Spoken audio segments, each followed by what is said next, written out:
திண்டுக்கல் தாடிக்கொம்பு சாலையில் ஹைபிரிட் கொய்யா பழங்கள் குவியலாக கொட்டப்பட்டிருந்தது.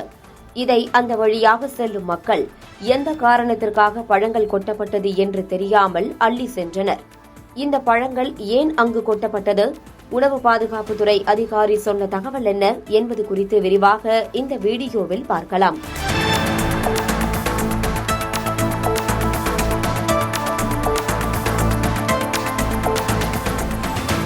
திண்டுக்கல் மாவட்டம் தாடிக்கொம்பு 4 வழி சாலை அருகே அடையாளம் தெரியாத வாகனத்தில் வந்த சிலர் ஹைபிரிட் கொய்யா பழங்களை சாலையோரம் கொட்டி சென்றுள்ளனர்.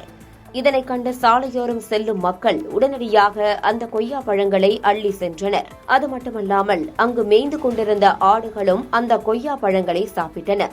இதுகுறித்து யாரென்று தெரியாத அந்த நபரிடம் கொய்யா பழங்களை ஏன் கொட்டினீர்கள் என்று அருகில் இருந்தவர்கள் கேட்டபோது, ஏற்றுமதிக்காக வைத்திருந்த பழங்கள் கடைசி நேரத்தில் ஏற்றுமதியாளர் வேண்டாம் என்று கூறியதால் அதனை என்ன செய்வது என்று தெரியாமல் சாலைகளில் கொட்டியதாக தெரிவித்ததாக கூறினார்.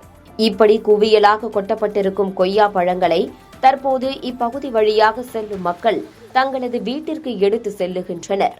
ஆனால் இதுபோன்று சாலையோரம் கொட்டப்படும் பழங்களின் தன்மை எவ்வாறு உள்ளது என்பது பற்றி தெரியாமல் வீட்டிற்கு எடுத்து செல்வது, அதனை வீட்டில் உள்ள சிறியவர்கள் முதல் பெரியவர்களுக்கு கொடுப்பது சரியானதாக இருக்காது என்று பலரும் கருத்து தெரிவித்து வருகின்றனர்.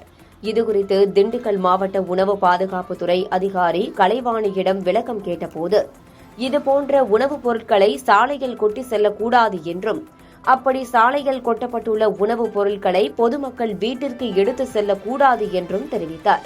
மேலும் கொய்யா பழங்களை ரோட்டோரம் கொட்டி சென்றவர் யார் என்றும், அவர் ஏன் கொட்டினார் என்பது குறித்தும் உணவு பாதுகாப்புத்துறையினர் விசாரணை செய்து வருகின்றனர்.